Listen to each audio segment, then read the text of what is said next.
by Ludwig Belemans.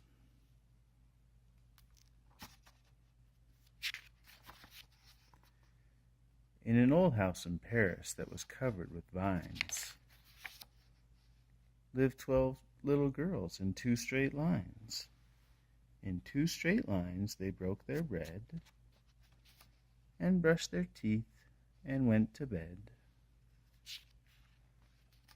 They smiled at the good and frowned at the bad, and sometimes they were very sad.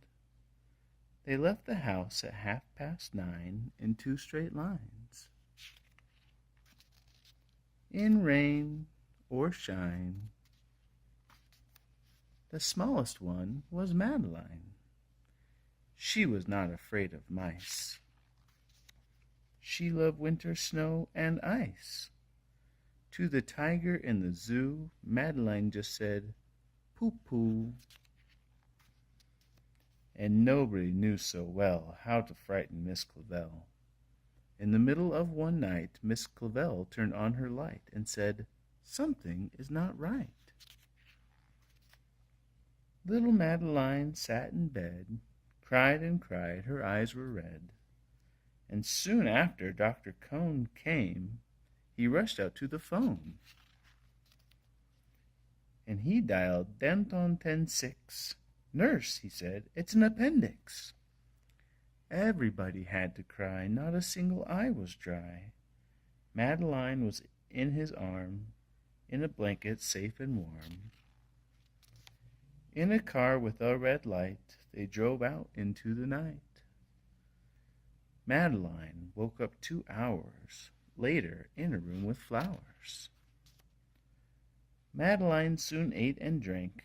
On her bed there was a crank, and a crack on the ceiling had the habit of sometimes looking like a rabbit. Outside were birds, trees, and sky, and so 10 days passed quickly by. One night's morning Miss Clavel said, "Isn't this a fine day to visit Madeline?" Visitors from 2 to 4 read a sign outside her door, tiptoeing with solemn face, with some flowers and a vase. In they walked and then said, "Ah," when they saw the toys and candy and the dollhouse from Papa. But the biggest surprise by far, on her stomach was a scar. "Goodbye," they said, "we'll come again," and the little girls left in the rain. They went home and broke their bread, brushed their teeth, and went to bed.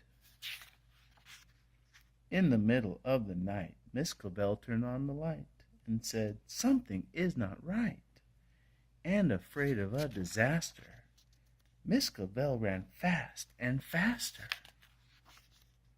And she said, "Please, children, do tell me what is troubling you." And all the little girls cried, "Boo-hoo, we want to have our appendix out too." "Good night, little girls. Thank the Lord you are well. And now go to sleep," said Miss Clavel. And she turned out the light and closed the door. And that's all there is. There isn't any more.